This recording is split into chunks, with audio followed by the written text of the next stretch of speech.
You're listening to the Dead Presidents Podcast, and we're about to tee off on the top 5 presidential golfers. 5, we're about to take a dive. 4, in the presidential lore. 3, who will fuck like me? 2, we're about to tell you. 1, let's go down the gun. Hello and welcome to the Dead Presidents Podcast. I'm Stephen Lincoln Douglas. And I'm James J. Hamilton. And we are about to examine the top 5 presidential golfers. Golf, a presidential pastime. Yep, practically the official presidential pastime for over 100 years now.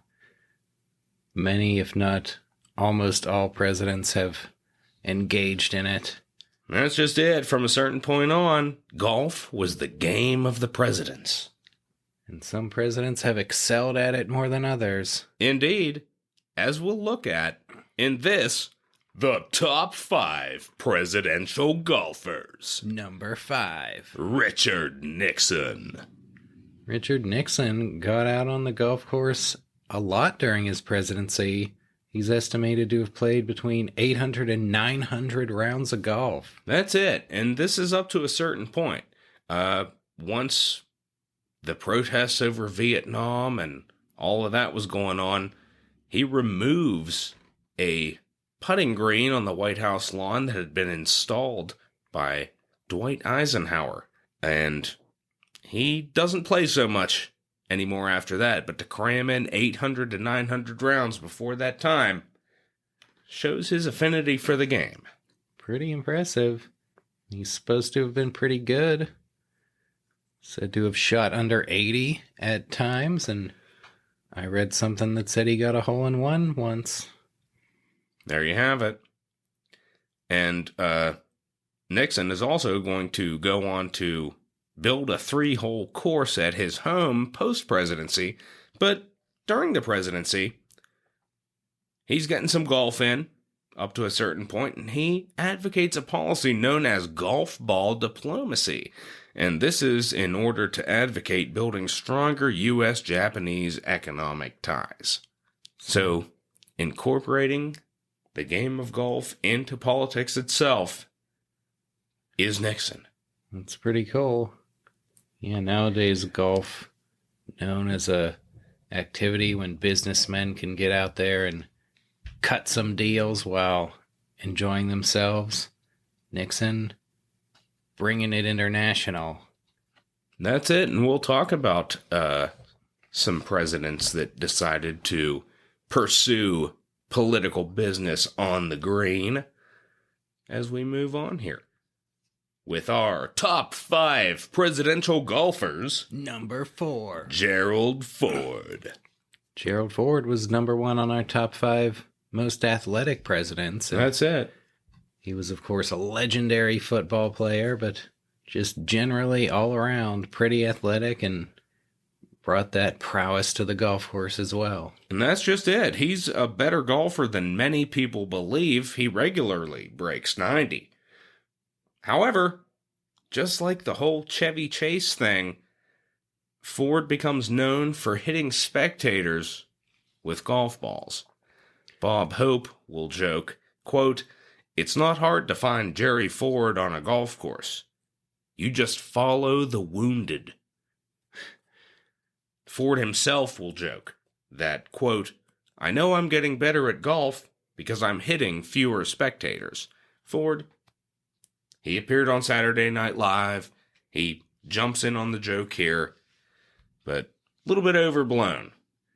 Yeah, he's pretty as good. Seems to be the case with Ford and clumsiness. I would assume when you're president, you got more people trying to spectate your golf game than if you're just a regular Joe, so That's it. the risk of hitting spectators pretty much higher. Be the good thing, though, is someone, you hit them with a golf ball and they still vote for you in the next election. There you go.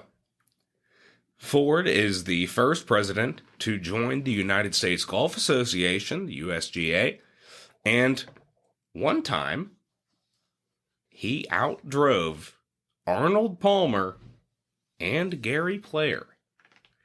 That's an impressive feat in and of itself. Two of the greatest legends of the game. So there you have it, Jerry Ford. You got the all-American strength of Jerry Ford, able to be long off the tee. That's it. And that'll bring us right along to our top 5 presidential golfers. Number 3. George H.W. Bush. Well, Bush coming from a long line of golfers. Yeah, there's a lineage here. Big golf family. His father and grandfather served as president of the USGA, and the Walker Cup, named after his grandfather. There you go. It's the W in H.W. Bush. That's right. George H.W. Bush, he's going to become known for his fast play, which he terms aerobic golf. Known to be able to finish an 18-hole round in about an hour and 20 minutes. At his best, he was an 11 handicap, and he was inducted into the World Golf Hall of Fame in 2011. That's right. In 2008, he was given the Bob Jones Award, which is the USGA's highest honor, recognizing an individual who demonstrates spirit, personal character, and respect for the game. And Bush has said, quote, "Golf has meant a lot to me. It means friendship, integrity, and character. I grew up in a family that was lucky enough to have golf at the heart of it for a while. My father was a scratch player, and my mother was also a good golfer. It's a very special game. When I was president, golf was a great way to totally relax and play with friends or family. The moments with my sons on the links are very special. Every moment with family out there is heaven." There you have it. George H.W. Bush. Truly loving the game of golf. He's got golf in his blood. That's just it. I think he wrote a little piece for, I think it was a book called Chicken Soup for the Golfer's Soul or something like that. Oh. He wrote a little piece called I Hate Golf, I Love Golf. Just like the love-hate relationship with it, where you have a bad round and you want to quit playing forever, but then he's back out there playing the next day. That's just it. I'm sure we can all relate to that feeling. And that's going to bring us to the top 5 presidential golfers. Number 2. Dwight D. Eisenhower. Dwight Eisenhower, another inductee into the World Golf Hall of Fame. And he was the one who installed a putting green on the White House lawn. That's right. Later removed by Nixon, but Dwight Eisenhower putting it in there. And Eisenhower going to get a late start to the game. He didn't start playing until the age of 35. However, he breaks 80 within his first year of play. He's a fast learner. That's incredibly impressive. He's going to play over 800 rounds as president, playing every Wednesday. His love for the game, combined with the rise of Arnold Palmer, is going to turn golf from what was once seen as a rich man's sport into a game to be enjoyed by any and everyone. That's right. Arnold Palmer said of Eisenhower, quote, "One would be hard-pressed to find any single person who did more to popularize the game of golf, not only in the United States, but throughout the world, than President Eisenhower. His visibility, coupled with his passion for the game, were inspiration for literally millions of people picking up the game for the first time. Those involved in golf today owe him great gratitude." And perhaps they do. It is estimated that the number of people playing golf doubled during Eisenhower's presidency. Of course, Eisenhower, when he came into office in his inaugural address, promised to double the number of golfers, and he fulfilled his promise. I think that was in the party platform. Well, it could have been.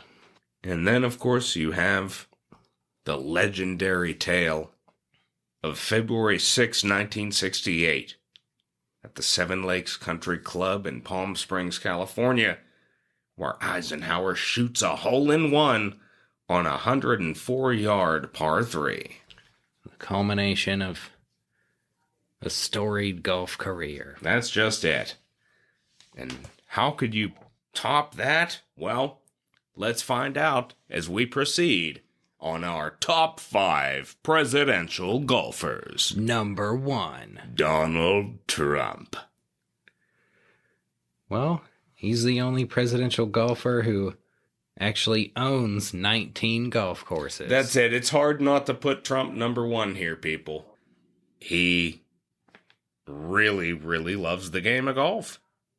And he's pretty known for it. Yeah, he's invested a lot of money in it, a lot of time. He's reportedly won 19 club championships over the years. Yeah. 19 club championships, and conveniently, he owns 19 golf courses. That may have nothing to do with each other. Well, it's probably just a coincidence. Sure. According to the Southern California Golf Association, however, Donald Trump's handicap is ranked number 1 amongst presidential golfers. At one of his courses in New York, there's a plaque at the 12th hole stating that on October 9th, 2013, Trump got a hole-in-one during the first round he ever played on the course. That's right, and he would go on to play nearly 300 rounds of golf during his term as president. It's pretty impressive for a 4-year span. Indeed. And there are more hole-in-one stories for Donald Trump in his post-presidency, including March 28th, 2022, when he hit a hole-in-one and then issued an official statement to describe the event. That's right, and let's take a look at what President Trump had to say. Here we go to a live audio recording. Many people are asking, so I'll give it to you now. It is 100% true. While playing with a legendary golfer, Ernie Els, winner of 4 majors and approximately 72 other tournaments throughout the world, Gene Sowers, winner of the Senior U.S. Open, Ken Duke, and Mike Goods, both excellent tour players, I made a hole-in-one. It took place at Trump International Golf Club in West Palm Beach, Florida, on the 7th hole, which was playing 181 yards into a slight wind. I hit a 5-iron, which sailed magnificently into a rather strong wind, with approximately 5 feet of cut, whereupon it bounced twice and then went clank into the hole. These great tour players noticed it before I did because their eyes are slightly better, but on that one hole only, their swings weren't. Anyway, there's a lot of chatter about it, quite exciting, and people everywhere seem to be asking for the facts. Playing with that group of wonderful, talented players was a lot of fun. The match was Ernie and me, with no strokes, against Gene, Mike, and Ken. I won't tell you who won, because I'm a very modest individual, and you will then say I was bragging, and I don't like people who brag. There you have it. That's Donald Trump. Number 1 on our top 5 presidential golfers. Also, number 1 on most modest presidents. Obviously. Yeah. No one is more modest. That's it. And actually, Ernie Els did confirm that he witnessed Trump's hole-in-one, saying, quote, "To be honest, I've played with many, many presidents and prime ministers, heads of state around the globe. He hits the ball better than any I've seen. I mean, he's 75, but he can really strike the ball. He makes good contact. He's got a good swing. He's a pretty good putter. Back in his day, he had to be a 4 or 5 handicap. Today, he's probably a 10, 12. Pretty impressive. Yeah, not too shabby. See, Trump. I mean, you know, there's photos with his dumpy butt, you know, and it's easy to make fun of, but He can you really gotta play. give credit where credit's due. He is a golfer. He puts a lot of time in. He could someday join the USGA Hall of Fame, Well, in addition to the WWE Hall of Fame. yeah, I think he'd be the only person in both. Now, among presidents, absolutely. But golf has been a long time presidential pastime, and these top 5, well, there were a lot more presidential golfers out there, so we've got a slew of honorable mentions here. Let's start at the beginning with William Howard Taft, our first presidential golfer. He is going to help change the perspective of golf being strictly a rich man's game, which it was seen as for quite some time, even after Taft. But Taft is going to help to change that a little bit. He has something of an obsession with the game, despite not being very good at it. That's right. During Taft's presidential campaign, Theodore Roosevelt urged him to give up the game, saying that he'd received angry letters from people saying golf was a rich man's sport. You gotta be a man of the people. I think TR advised Taft to make sure that no one ever took a picture of him in his golfing outfit. Right. TR saying, I never let anyone photograph me in my tennis outfit. You gotta be a man of the people. But Taft continued to play despite TR's wishes. And yeah, he wasn't very good. He rarely golfed below 100. That's it. But you got to give him credit for being the first president to really put out the game of golf. That's right. A pioneer as the presidential golfer. Yeah, our honorable mentions. We got a lot of presidents here who are very passionate about golf, not necessarily any good at it. That's right. Yeah. That especially brings us to our next. That's right. That's going to bring us mention. to our next honorable mention, Woodrow Wilson, who will go on to play the most rounds as president with 1,200 rounds in the 6 years that he was capable of play. Wow. He was so into it that in the wintertime, he would paint golf balls black just so that he could play. Wow. Super into it. He even golfed in the morning before he went to Congress and asked for a declaration of war against Germany. That's right. It's part of keeping the world safe for democracy. Finding time for that round of golf before declaring war on Germany. Keep the world safe for Woodrow Wilson to keep playing golf 3 or 4 times a week. That's it. Now, some are going to refer to Wilson as a hacker or duffer. Those are not good connotations. No. Even with all that playing, Woodrow Wilson never gets any good at the game. Yeah, It's just something he enjoys. You'd think playing that often, you might improve a bit. Not really Woodrow Wilson's style. No. And that's going to bring us on to our next honorable mention, Warren G. Harding. Yep. Our first 3 honorable mentions, all successors of one another to the presidency and as presidential golfers. Warren Harding played a couple times a week. He also played fast aerobic golf like George H.W. Bush. That's how he got his exercise. You hit the ball and motor on over to the ball and hit it again. That's it. But Harding also not very good. He would pretty much be in triple digits most of the time. He asked reporters not to write about his golf games unless he broke 100, saying then it would actually be news. Yeah. But, again, he's somebody that's into it, and you could actually go see his golf clubs at the Harding home in Marion, Ohio. I don't know how many other sets of presidential golf clubs are available for public viewing. Maybe some of the recent, but... Our next honorable mention, John F. Kennedy, of course, his presidential golf clubs famously bought at auction by Jay Peterman That's on right. Seinfeld and then destroyed by Jerry Seinfeld's mechanic. That's right. One episode. I totally forgot about that. That was historically accurate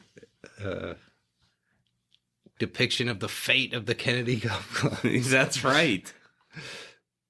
Yeah, JFK plays for the Harvard golf team, and he's known to be good, but he's already got back troubles, and that's going to hold him back. And as president, he keeps his golf outings hidden from the media, rarely playing a full round. He kind of just skips around to different holes at his leisure. But he was into the game. It's just his physical condition kind of kept him from enjoying it as he may have. Yeah, and I think he didn't, because of course Eisenhower had golfed so much and been very visible as a golfer, and JFK didn't want to be seen as like slacking off on the golf course, so he didn't publicize his outings. Yeah. He would sneak off and play a little bit. And that'll bring us to our next honorable mention, his successor, Lyndon Baines Johnson, who was quoted as saying, quote, "I don't have a handicap. I'm all handicap." Johnson, he is the kind of guy that will take shots until he likes them. And that sometimes leads to nearly 400 swings on an 18-hole round. Yeah, maybe he'd golf 100, but it took him 400 swings to get there. Yeah. Well, that's a presidential prerogative. You can just keep hitting. You got another foursome coming up behind you, yelling at you to move your ass. Hey, we got the president here. That's it. Secret Service agents will keep the following foursome back until Lyndon Johnson likes his shot. That's right. And, you know, LBJ, he's like not particularly into golf, but it's a great place for political negotiation. And he really takes advantage of it. Some really important shit is going to go down on the golf course during LBJ's administration, including the landmark Civil Rights Act of 1964. Pretty big deal. Getting some work done on the golf course. Indeed. Maybe similar in style as a golfer to Lyndon Johnson would be Bill Clinton. He also would take mulligans and keep hitting his shot until he liked it. That's it. Bill Clinton, known as, I think they called him Billigan Yeah. on the golf course. But yeah, he is going to take that LBJ style of shooting the first shot until he's totally satisfied with it. But he's also going to go as far as to reinstall the putting green that Nixon had removed, that Eisenhower first installed.